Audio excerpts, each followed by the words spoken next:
Hi friends, అందరికి welcome back to our channel అండి. అందరు ఏం చేస్తున్నారు? బాగున్నారా? అందరు బాగుండాలి, అందులో మేము ఉండాలి. ఈ రోజు వచ్చేసి ఎర్ర కందిపప్పుతో పప్పు నేను ఎలా చేస్తాను అనేది ఫుల్ ప్రాసెస్ అయితే చూసేద్దాం. కందిపప్పు అండి, ఒక గ్లాస్ అయితే తీసుకున్నా, ఒక 2-3 సార్లు అయితే కడుక్కున్నాం. ఓకేనా ఫ్రెండ్స్? కందిపప్పు అయితే కడిగినాం కదా, కొంచెం వాటర్ అయితే పోసుకున్నాము. 2 గ్లాసులు అనమాట వాటర్, చిన్న గ్లాస్తో. మమ్మీ, ఈ కందిపప్పుకి ఆ కందిపప్పుకి తేడేంది మా? ఇది తొందరగా ఉడుకుద్ది మా, ఎమర్జెన్సీ ఉన్నప్పుడు ఈ పప్పుతో చేసుకుంటే 1-2 విజిల్ కల్లా ఉడికిపోద్ది అనమాట. టేస్ట్ కూడా బాగానే ఉంటుంది, కానీ అది మెత్తగా రుబ్బుతాం కాబట్టి ఇది మెత్తగా రుబ్బొద్దు. కొంచెం ఇది పలుగ్గానే ఇష్టపడతాం అనమాట.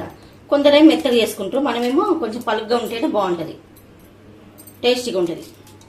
పచ్చిమిర్చి అండి తగినన్ని, అంటే మీ కారం దగ్గర మీ పచ్చిమిర్చి అయితే వేసుకోండి. నేనైతే 12 పచ్చిమిర్చి అయితే ఇలా కట్ చేసేస్తున్నా.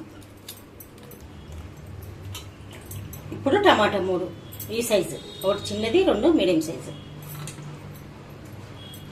ఇందులోనే కట్ చేసేసుకున్నాం ఫ్రెండ్స్. ఓకేనా? చూడండి మిరపకాయ గింజలు ఎట్లున్నాయో, కారం అయితే బాగుంటాయి అనమాట. 12 మిర్చి అయితే వేసిన. ఎక్కువ తింటోళ్ళు ఉంటే మాత్రం 2 మిర్చి ఎక్కువ యాడ్ చేసుకోండి. మాకైతే పర్ఫెక్ట్గా, అంటే మీడియంగా తింటాం అనమాట. అంత ఎక్కువ లేదు, తక్కువ లేదు. 3 పాయలు ఎల్లిపాయలు పొట్టు తీసుకుని వేసుకున్నాను అనమాట. మామిడికాయ చూశారు కదా, ఒక చిన్న మామిడికాయ ఇలా పీల్ చేసి అందులో అయితే యాడ్ చేస్తున్నా. దీని బదులు కొంచెం చింతపండు అయితే మీరు యాడ్ చేసుకోండి, పులుపు ఇష్టపడేటోళ్ళు అయితే. కానీ ఈ మామిడికాయ అయితే పుల్లగా ఉందండి, చిన్నదైనా సరే. ఇదైతే ఇందులోకి యాడ్ చేస్తున్నా. చూడండి, ఇప్పుడు టెంక అయితే ఫామ్ కాదనమాట, అంటే ముదురు టెంక అనేది ఉండదనమాట. జీడి తీసేసి ఇందులోకి వేసుకుందాం. మీరు కావాలంటే కొంచెం చింతపండు, ఇటైపోతే ఒక 2-3 చింతపండు ఎక్కలు అయితే వేసుకోండి.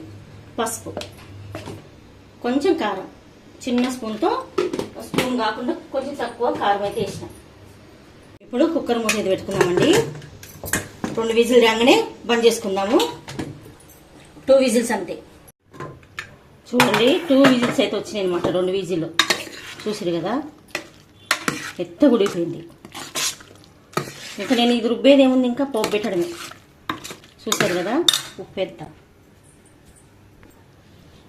ఉప్పు తగినంత ఉప్పు చూసేసుకోండి, మళ్ళీ తక్కువ అయితే వేసుకోవచ్చు. ఉప్పు ఎక్కువ అయితే మనం ఏం చేయని కాదనమాట. కొంచెం వాటర్ అయితే వేసుకుందామండి, మరి గట్టిగా ఉంది కదా, మళ్ళీ చల్లారితే గట్టిగా అవుతుంది అనమాట.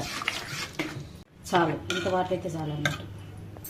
స్టవ్ ఆన్ చేసుకుని స్టవ్ మీద గిన్నె అయితే పెట్టుకున్నానండి. ఆయిల్, నూనె అయితే ఒక 3 పాలు వేసుకుందాము. నూనె అయితే వేయింది కదండి, ఇప్పుడు పోపు గింజలు అయితే యాడ్ చేద్దాము.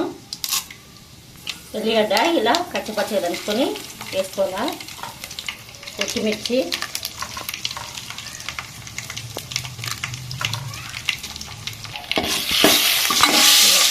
మంచిగా మిక్స్ చేసుకున్నామండి.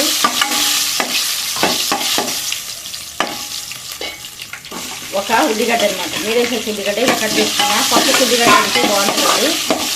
ముందు పక్కన మాత్రం అయితే పప్పు కలుపుకోవాలి. నేను కరివేపాకు,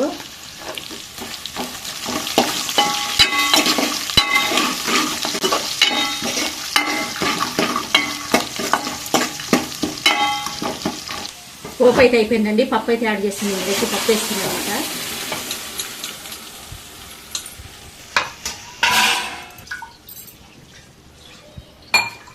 ఇందులోకి కుక్కర్లో కొంచెం వాటర్ అనేది యాడ్ చేసిన.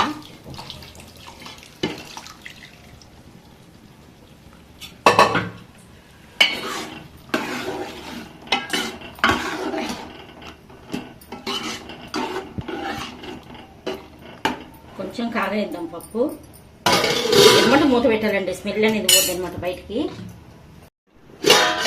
పప్పు అయితే అయిపోయిందండి, దింపేయడమే. ఈ చూడండి మామిడికాయ చేసిన చాలా బాగుందండి. ఆరోమ అయితే అసలు ఇప్పుడే తినాలనిపిస్తుంది. అన్నం అవుతుంది కాబట్టి ఆగిపోయింది. నేను పక్కన అన్నం పెట్టేసిన అనమాట. వేడి వేడి అన్నంలో మామిడికాయ చేసిన పప్పు తింటే మాత్రం ఎర్రపప్పుతో సూపర్ ఉంటుందండి. మీలో కూడా ఎంతమందికి ఇష్టమో మామిడికాయ పులిహోర, మామిడికాయ పచ్చడి, ఇవన్నీ వీడియోస్ మీకు రావాలి అంటే సబ్స్క్రైబ్ చేసుకోండి, షేర్ చేయండి. అలాగే బెల్ గంటను మాత్రం కొట్టడం మాత్రం మర్చిపోవద్దు. ఓకేనా ఫ్రెండ్స్? బాయ్.